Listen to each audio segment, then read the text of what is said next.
علی کا جانشین ہے، نواز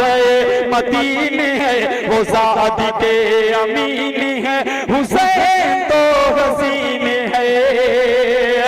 جو فاطمہ کا لال گئے علی کے دل کا چین، جو کربلا کا شیر گئے نبی کا اتر کر حرا سے سوئے قوم میں آیا، وہ ایک نسخہ کیمیا ساتھ لایا، وہ بجلی کا کڑکا تھا یا صوت ہادی، عرب کی زمین جس نے ساری ہلا دی۔ وہ لوگ جو ایک خدا کو چھوڑ کر لاکھوں معبودان باطلہ کے سامنے اپنے سروں کو جھکایا کرتے تھے، اور تو اور مرد تو مرد، عورتیں بھی اس کعبۃ اللہ کا ننگے ہونے کی حالت میں طواف کیا کرتی تھیں۔ وہ کون سی طاقت تھی، وہ کون سی دولت تھی کہ ایک لفظ نے اس نے دل و دماغ کو پھیر دیا۔ وہ لوگ جو لاکھوں معبودان باطلہ کے سامنے سر جھکاتے تھے، مجبور ہو گئے کہ اس وحدہ لا شریک کے سامنے اپنے سر کو جھکائیں اور اعلان کریں الحمدللہ رب العالمین۔ دنیا میں بسنے والے لوگوں کے سامنے اعلان کہہ دیا، وہ دنیا والوں، میری طرف سے یہ پیغام پوری دنیا میں پہنچایا جا رہا ہے کہ جس خدا کو چھوڑ کر میں لاکھوں معبودان باطلہ کے سامنے میں سر جھکاتا تھا، آج میں اس سے برات کا اعلان کرتا ہوں، اور آج میرا یہ سر اس اللہ کے دربار کے سامنے جھکے گا جو خدا وحدہ لا شریک ہے، جس نے زمین و آسمان کے اس نظام کو بنایا ہے۔ حاضرین گرامی، آئیے وقت کافی ہو رہا ہے اور عشاء کی اذان بھی قریب میں ہے۔ نعت نبی صلی اللہ علیہ وسلم سے اس مجلس کو منور کیا جاتا،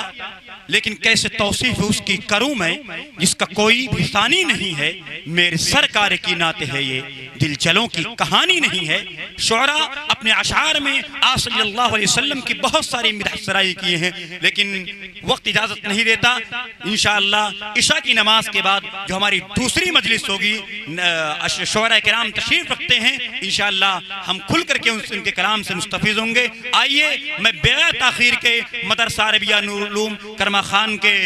استاذ محترم حضرت مولانا مفتی عبدالواحد صاحب قاسمی تشریف رکھتے ہیں، میں درخواست کروں گا تشریف لائیں اور اپنی خطاب سے ہم سامعین کو محظوظ فرمائیں۔ حضرت مولانا مفتی عبدالواحد صاحب قاسمی دامت برکاتہم۔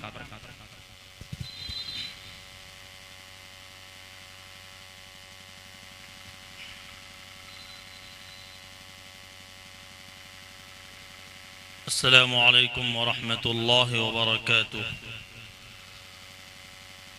الحمد للہ رب العالمین،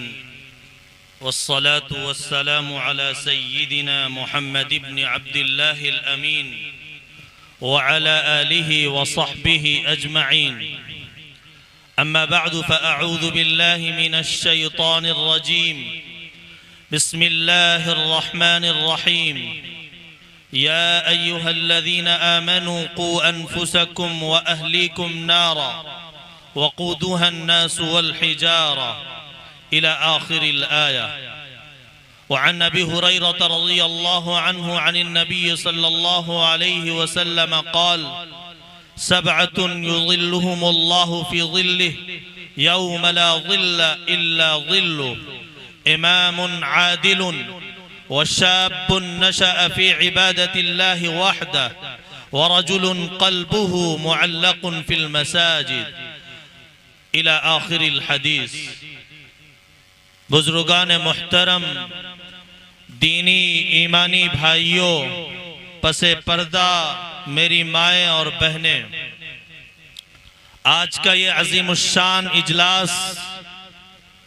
اصلاح معاشرہ کے عنوان سے منعقد ہے۔ اس سلسلے میں سب سے پہلی بات جو ہمارے ذہن میں ہونی چاہیے وہ یہ کہ اصلاح کا آغاز اپنی ذات سے ہوتا ہے۔ قرآن کریم اور احادیث کی روشنی میں اور آقا صلی اللہ علیہ وسلم کی تعلیمات اور آپ کے عمل سے یہ ظاہر ہوتا ہے کہ اصلاح سب سے پہلے اپنی ذات سے ہوا کرتی ہے۔ اللہ نے قرآن مقدس میں فرمایا: یا ایہا الذین آمنوا قوا انفسکم واہلیکم نارا، اے ایمان والو، اے کلمہ پڑھنے والے انسانوں، اپنے آپ کو اور اپنے گھر والوں کو جہنم کی آگ سے بچاؤ۔ یعنی سب سے پہلا کام جو ہمارے ذمے عائد ہوتا ہے وہ یہ کہ پروگرام کے ذریعے اور دیگر چیزوں کے ذریعے جو ہمیں سبق حاصل کرنا ہے وہ یہ کہ میں اپنی نیت کو درست کروں، اور سب سے پہلے یہ میں عہد کروں کہ جو بھی بات پیش کی جائے گی، جو بھی عمل کرنے کے تعلق سے ہمارے سامنے باتیں پیش ہوں گی، تو سب سے پہلا مخاطب میں ہی ہوں۔ سب سے پہلے میں اپنی ذات سے اپن عمل کے ذریعے ظاہر کروں گا۔ فرمایا وَأَهْلِيكُمْ، اپنی ذات سے جب تم عمل کرو گے تمہارے گھرانوں میں اس کے اثرات مرتب ہوں گے، تمہاری اولاد تم سے سبق حاصل کریں گے کہ میرے والد محترم، میری والدہ، میری بہن نماز کے عادی ہے، لہذا مجھے بھی نماز پڑھنی چاہیے۔ چھوٹا بچہ اپنے بڑوں کو دیکھے گا تو سب سے پہلے وہ اپنے والدین کے اعمال کو دیکھ کر اس کی جانب وہ لپکے گا۔ اس لیے سب سے پہلے ہمیں یہ نیت کرنی ہے کہ میں اصلاح کا آغاز اپنی ذات سے کروں گا، اور اپنی ذات سے جب میں عمل کروں گا تو میرے گھر والے، میرے پڑوسی، میرے رشتہ دار اور میرے خاندان والے، اور پھر میرا گاؤں، پھر میرا ضلع اور میرا شہر، پھر آگے بڑھتے ہوئے میرا صوبہ اور پورے ملک اور پھر پوری دنیا کے اندر اصلاح کے ذریعے ایک انقلاب رونما ہوگا۔ آقا صلی اللہ علیہ وسلم کا سب سے بڑا کمال یہ ہے کہ آقا صلی اللہ علیہ وسلم جو بات پیش فرماتے تھے، جو چیزیں آپ اپنی زبان مبارک سے فرماتے، امت کے سامنے پیش کرتے، اس کے اوپر وہ 100% عمل پیرا ہوا کرتے تھے۔ اس لیے میرے بھائیوں، میری بہنوں، ہمارے ذہن میں بات ہونی چاہیے کہ اصلاح معاشرہ کے پروگرام اور اس طرح کی تقریبات کے ذریعے میں اپنی ذات سے اصلاح کا آغاز کروں گا۔ نماز کے تعلق سے، معاشرے میں پھیلی ہوئی برائیوں کے تعلق سے جو بات میرے سامنے پیش کی جائیں گی، سب سے پہلے میں اپنے گھر سے اس کو ختم کرنے کے، اور جو برائیاں ہیں اس کا خاتمہ کرنے کا عہد کرتا ہوں، اور اس کے اوپر میں عمل پیرا ہوں گا کہ جو چیزیں ختم کرنے والی ہیں، جن چیزوں سے روکا جائے گا ان چیزوں سے میں باز آ جاؤں گا، اور جن چیزوں کے اوپر عمل کرنے کی ترغیب دی جائے گی ان کے اوپر میں عمل کروں گا۔ اصلاح معاشرہ، سماج کا سدھار، اور سماج کے اندر پھیلی ہوئی رسومات اور برائیاں اس قدر عام ہوتی چلی گئی کہ اگر ہم آقا صلی اللہ علیہ وسلم کی تعلیمات اور آپ صلی اللہ علیہ وسلم کے فرامین اور آپ کی لائی ہوئی شریعت کو اس پر عمل پیرا نہیں ہوں گے تو کبھی بھی اصلاح نہیں ہو سکتی ہے۔ اگر ہم اصلاح چاہتے ہیں کہ ہمارے گھر کے اندر، ہمارے معاشرے میں اصلاح کے ایک بازار اور اصلاح کی فضا قائم ہو تو آقا صلی اللہ علیہ وسلم کی تعلیمات پر عمل کرنا ہوگا، آقا صلی اللہ علیہ وسلم کی سنتوں پر عمل کرنا ہوگا۔ آقا صلی اللہ علیہ وسلم کی تعلیمات اور آپ کی لائی ہوئی شریعت ہم سب کے لیے نمونہ ہے۔ فرمایا قرآن کریم کے اندر اللہ رب العزت والجلال نے لقد کان لکم فی رسول اللہ اسوۃ حسنہ، کہ تم سب کے لیے اللہ کے رسول صلی اللہ علیہ وسلم کی زندگی، آپ کی حیات مبارکہ اسوہ اور نمونہ ہے۔ یہ نہیں کہ صرف اسوہ ہے، صرف نمونہ، بلکہ فرمایا اسوۃ حسنہ، بہترین نمونہ ہے، بیسٹ آئیڈیل ہے، اس سے بڑھ کر پوری دنیا کے اندر کوئی نمونہ نہیں ہو سکتا۔ ہم اور آپ اپنی زبان سے، اپنے عمل سے، اور یہ عام بات چلی آ رہی ہے کہ یہ بہت ترقی کا زمانہ ہے، بہت ترقی کا دور ہے، یہ زمانہ ترقی کا ہے۔ حالانکہ آقا صلی اللہ علیہ وسلم کا زمانہ ترقی کا زمانہ ہے، آقا صلی اللہ علیہ وسلم کا دور وہ ترقی یافتہ دور ہے، اور ہم یوں کہہ سکتے ہیں کہ یہ جو زمانہ ہے یہ گیا گزرا زمانہ ہے۔ ہم آقا جو ترقی کا زمانہ ہے اس زمانے سے کافی دور ہو چکے ہیں۔ ہم اور آپ، عوام ہو یا خواص، ہماری زبانوں پر یہ بات آتی ہے کہ یہ زمانہ ترقی کا زمانہ ہے۔ نہیں میرے بھائیوں، اگر اس زمانے کو ترقی سمجھیں گے، اس زمانے کو ترقی یافتہ دور کہیں گے، تو ہم آقا صلی اللہ علیہ وسلم کی تعلیمات سے کوسوں دور ہوتے چلے جائیں گے، اور جب آپ کی تعلیمات سے دور ہوں گے تو ہمارے معاشرے میں کبھی صلاح اور کبھی اصلاح نہیں ہو سکتی، ہمارے معاشرے میں سدھار نہیں ہو سکتا۔ کیسے آقا صلی اللہ علیہ وسلم کا زمانہ ترقی کا زمانہ ہے؟ غور کیجئے کہ آج سائنس ٹیکنالوجی کس راستے پر ہے، نئی نئی چیزوں کی کھوج کر رہی ہے، نئی نئی چیزوں کی ایجاد ہو رہی ہے۔ انسان ایک چیز کو، لوہے کو ہوا میں اڑاتا ہے، اس کو ترقی کہتا ہے۔ انسان چاند پر پہنچنے کی کوشش کرتا ہے، اس کو ترقی کہتا ہے۔ اور انسان سورج تک پہنچنے کی کوشش کرتا ہے، اس کی رفتار کو طے کرتا ہے اور اس کی تعداد کو متعین کرتا ہے، اور سمجھتا ہے کہ ہم بہت بڑا تیر مار لیے، بڑی ترقی کرتے چلے گئے۔ میرے بھائیوں، سیرت پر غور کریں۔ آپ پیچھے جو زمانہ گیا جس کو ہم ترقی کا زمانہ کہیں گے، اس زمانے کی طرف مڑ کر دیکھیے تو آج جو سالوں کا سفر ہے، سالوں کا سفر مہینوں کے اندر متعین کر دیا گیا، مہینوں کا سفر دنوں میں تبدیل ہو گیا، اور دنوں کا سفر منٹوں میں تبدیل ہو گیا، منٹ کا سفر سیکنڈوں میں تبدیل ہو گیا۔ ایک ایک سیکنڈ میں، ایک ایک منٹ پر کیسی کیسی چیزیں ایجاد ہو چکی ہے، کتنی دور کا سفر طے کرتی ہے۔ مگر اللہ کے نبی صلی اللہ علیہ وسلم کو اللہ تعالیٰ نے آج سے 1444 سال پہلے معراج کا سفر کرایا۔ آقا صلی اللہ علیہ وسلم مکہ کی سرزمین سے اٹھتے ہیں اور آپ بیت المقدس میں تمام انبیاء کرام کی امامت کراتے ہیں، اور وہاں سے منتقل ہوتے ہوئے آپ براق نامی سواری کے ذریعے آسمان کی سیر کرتے ہیں۔ آج انسان چاند پر پہنچتا ہے، اپنے آپ کو ترقی یافتہ کہتا ہے۔ آقا صلی اللہ علیہ وسلم ایک آسمان پر نہیں، انسان ایک آسمان پر پہنچنے کو ترقی کہتا ہے۔ آقا صلی اللہ علیہ وسلم پہلے آسمان نہیں بلکہ ساتوں آسمان اور سدرۃ المنتہا تک پہنچتے ہیں، اور وہاں اللہ کی طرف سے انعامات کی نوازش ہوتی ہے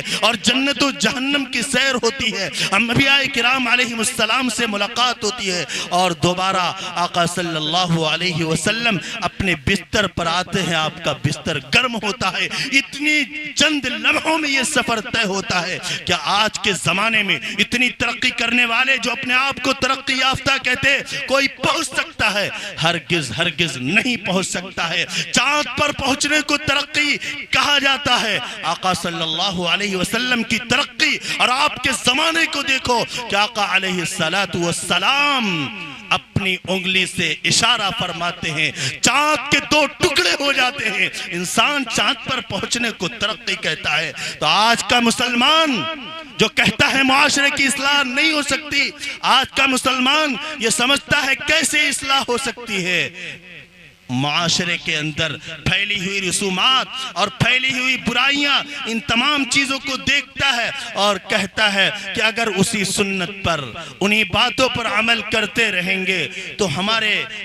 گھر والے ناراض ہو جائیں گے۔ نہیں میرے بھائیوں، لوگوں کی پرواہ کرنا چھوڑ دے۔ آج اس معاشرے میں جو بڑی رسمیں اور برائیاں جو پائی جاتی ہے وہ یہ کہ شادی بیاہ کے موقع پر کیسی خرافات اور کیسی رسومات جنم لیتی چلی جا رہی ہیں، اور مسلمان کہتا ہے کہ اگر میں اس کو نہیں اپناؤں گا تو میرے والد ناراض ہو جائیں گے، اگر میں اس پر عمل پیرا نہیں ہوں گا تو میری خالہ ناراض ہو جائیں گی، میری پھپھی ناراض ہو جائیں گی، اور میرے گھر والے ناراض ہو جائیں گے۔ اس مسلمان بیچارے کو یہ نہیں پتا کہ میرا رسول ناراض ہو جائے گا، میرا مالک پیدا کرنے والا ناراض ہو جائے گا، اس کو قطعاً اس کی پرواہ نہیں ہوتی، اور آقا صلی اللہ علیہ وسلم کی سنتوں کی دھجیاں اڑاتا ہے اور کہتا ہے بار بار یہ مواقع نہیں آتے، خدا نہ خواستہ اگر اسی ایک موقع پر اللہ اس کے رسول کا ناراض کر دیا اور اللہ نے اس کے جہنم کا فیصلہ کر دیا تو کون بچانے والا ہوگا؟ اس لیے اپنے معاشرے کے اندر جو پھیلی ہوئی رسومات ہیں اور جو خرافات ہیں ان تمام چیزوں کو ترک کر کے آقا صلی اللہ علیہ وسلم کی سنتوں پر عمل پیرا ہوں۔ آج معاشرے کے اندر جو برائیاں ہیں، جو رسومات ہیں، اگر ہم اس کو ختم کرنے کے لیے ہم مسلمان تیار نہیں ہوگے تو کون سی مخلوق ہوگی، کون سے لوگ ہوں گے، کون سے مذاہب کا ماننے والے ہوں گے جو آ کر اس پر عمل پیرا ہوں گے۔ آقا صلی اللہ علیہ وسلم کے سنتوں کو، آپ کے طریقوں کو زندہ کرنا یہ 100 شہیدوں کے برابر اجر ہے۔ فرمایا من تمسک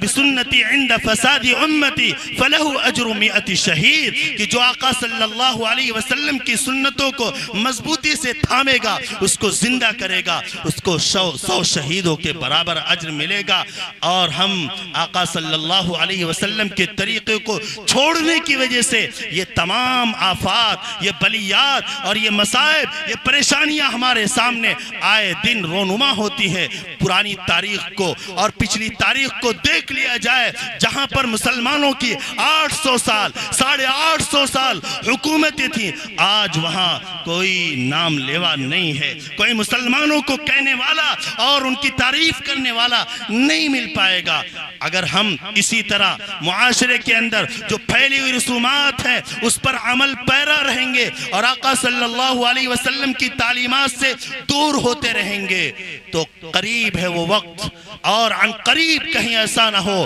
العیاذ باللہ، خدا نخواستہ اللہ کا عذاب ہمارے اوپر مسلط ہو جائے اور ہم یہ کہیں کہ کیا وجہ ہے کہ ہماری دعائیں قبول نہیں ہوتی، کیا وجہ ہے کیوں ہمیں ستایا جا رہا ہے۔ حالانکہ اسباب یہی ہے کہ ہم نے آقا صلی اللہ علیہ وسلم کی تعلیمات کو ترک کر دیا، آقا صلی اللہ علیہ وسلم کی تعلیمات سے دور ہوتے چلے گئے۔ خطبے کے اندر میں نے جو حدیث پاک پڑھی تھی اس میں آقا صلی اللہ علیہ وسلم کا فرمان ہے کہ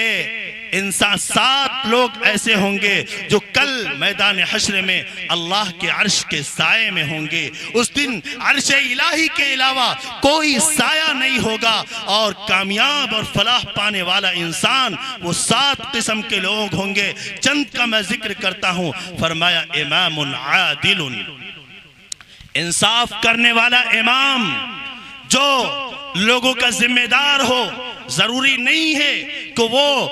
پورے ملک کا بادشاہ ہو، بلکہ اگر وہ گاؤں کا ذمہ دار ہو، پردھان کی شکل میں یا کسی اور شکل میں، اور وہ اپنی تمام رعایا کے تعلق سے جو مالیات ہے اور تمام چیزوں کے اندر وہ خیانت کا معاملہ نہیں کرتا، انصاف کا ترازو قائم رکھتا ہے، فرمایا کل قیامت کے دن اللہ تعالیٰ اس کو اپنے عرش کے سائے میں جگہ نصیب فرمائیں گے۔ اور فرمایا وَرَجُلٌ قَلْبُهُ مُعَلَّقٌ فِي الْمَسَاجِدِ،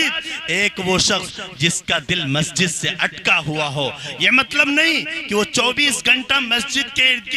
کے ہاتھے میرے نہیں، بلکہ وہ فجر کی نماز پڑھ کر جاتا ہے، اپنے کام دھندے کے اندر کھیتی باڑی میں مشغول ہوتا ہے، اور اس کے دل میں کھٹکا لگا رہتا ہے کہ ظہر کی نماز کا وقت کب ہے۔ ظہر کی نماز سے فارغ ہوتا ہے، اپنی تجارت میں مشغول ہوتا ہے، عصر کی اذان کا انتظار کرتا ہے، عصر کی نماز پڑھتا ہے، مغرب کا انتظار، مغرب پڑھتا ہے، رات میں عشاء کا انتظار کرتا ہے، اور عشاء کے اندر اور عشاء کے بعد وہ آرام کے لیے بستر پر لیٹتا ہے اس نیت سے کہ میں صبح کو اٹھوں گا اور اللہ کے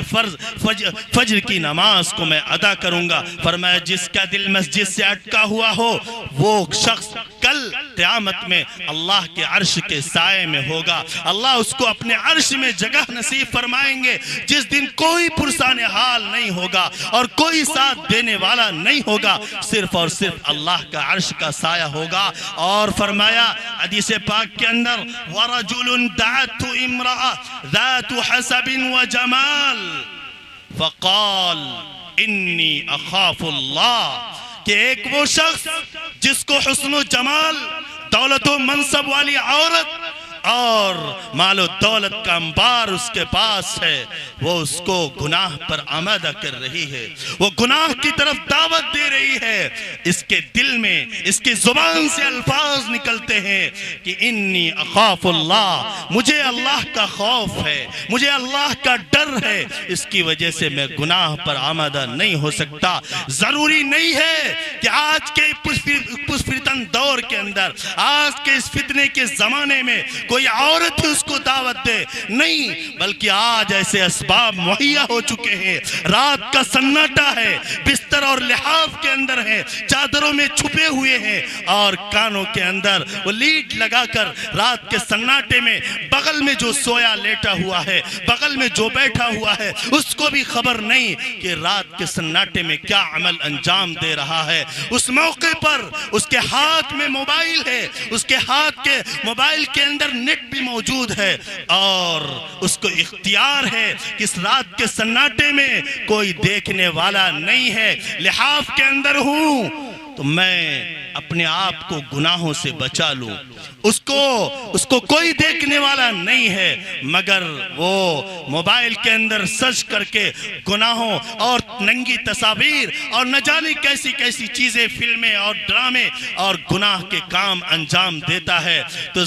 اور اس موقع پر اگر اس کو یہ خیال آ جاتا ہے کہ میں رات کے سناٹے میں لحاف کے اندر ہوں، کوئی دیکھنے والا نہیں ہے، لیکن میرا مالک، میرا پیدا کرنے والا، میرا پالنہار 24 گھنٹہ ہر لمحہ اس کی نگاہ میری طرف مرکوز ہے، اس کے دل میں بات آتی ہے انی اخاف اللہ، مجھے اللہ کا خوف ہے۔ جب یہ بات دل میں پیدا ہو گئی اور وہ گناہ کے لیے آگے بٹن نہیں دباتا اور گناہ نہیں کرتا ہے، تو کل اللہ کے عرش کے سائے میں اس کو بھی جگہ نصیب ہوگی، اور اس کے علاوہ خفیہ طور پر صدقہ کرنے والے، آپس میں دین کے لیے محبت کرنے والے اور ایسے لوگ اللہ کے عرش کے سائے میں جگہ نصیب ہوگی۔ آج کے اس پرفتن دور کے اندر، آج کے معاشرے میں جو بنیادی غلطیاں ہوا کرتی ہیں، معاشرے میں جو چیز عام ہوتی چلی گئی ہے، ایک تو یہ کہ ہماری زبانوں پر جھوٹ اتنا ہو چکا ہے کہ اس سے بچنے کے لیے اور جھوٹ بولنے میں ذرا بھی عار اور جھجک محسوس نہیں کرتے، معمولی سی بات پر جھوٹ بول دیتے ہیں۔ 1 روپے 2 روپے 10 روپے کے لیے ہم اپنی زبانیں سے جھوٹ بول دیا کرتے ہیں اور اس کو گناہ نہیں سمجھتے، اور یہ جھوٹ کل وبال جان ہوگا اور گناہوں کا یہ سردار بن کر کل خدا نخواستہ اللہ کی بارگاہ میں ہمارے لیے کہیں دوزخ میں جانے کا راستہ نہ بن جائے، اور ہماری نسلیں بھی جب جھوٹ بول کر کاروبار ہوگا اور بات بات میں جھوٹ کو انجام دیا جائے گا، تو کیا ہماری نسلوں میں سدھار ہو سکتا ہے؟ کیا ہمارے معاشرے میں اصلاح کی فضا قائم ہو سکتی ہے؟ اور دوسری چیز میری مائیں اور بہنیں، آج کے اس معاشرے میں وہ بے پردگی اس قدر عام ہوتی چلی گئی، اور بے پردگی کا اس قدر بازار گرم ہے کہ آج بے پردگی کا سیلاب اور بے پردگی اس قدر عام ہوئی کہ آج اگر ہم نے اس کو نہیں روکا،